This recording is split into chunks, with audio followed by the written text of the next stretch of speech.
DCSB ang Spirit FM, CMN, Calapan, Oriental, Mindoro. CNN Live Nation. Junard Acapulco, magandang araw sa iyo. Magandang araw Sir Ariel, magandang araw Pilipinas. Mahigit 1,400 pamilya sa buong lalawigan ng Oriental Mindoro ang inilikas sa may 58 evacuation centers bunsod ng Super Typhoon Uwan na nagdala ng banayad hanggang sa katamtaman, ngunit tuloy-tuloy na pag-ulan sa iba't ibang bahagi ng lalawigan. Kabilang dito ang mga nasa evacuation centers at maging ang nasa labas nito o lumikas sa tahanan ng mga kamag-anak at kapitbahay na may tuturing na matibay at safe na tahanan. Batayan sa situation report na inilabas ng Provincial Disaster Risk Reduction and Management Office as of 2 p.m. November 9 kahapon.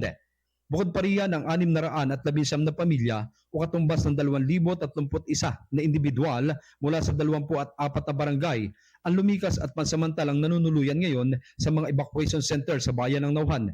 Ayon sa pinakahuling ulat ng Municipal Disaster Risk Reduction and Management Office, ayon sa MDRRMO, isinagawa ang preemptive evacuation upang matiyak ang kaligtasan ng mga residente sa mga lugar na nakakaranas ng pagbaha.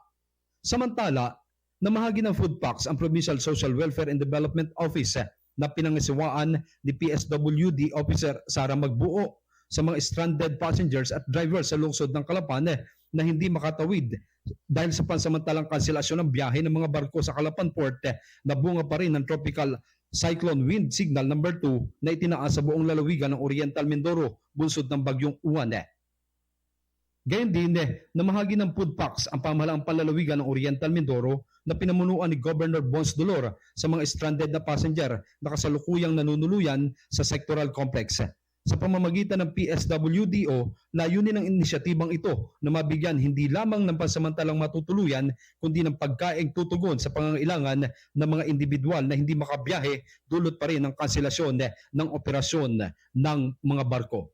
Mula dito sa Oriental Mindoro, ako si Junard Acapulco ng DCSB Spirit FM Calapan City, reporting live para sa CMN Pilipinas.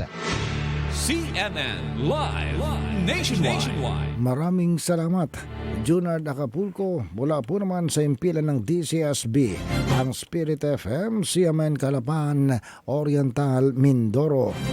Samantala,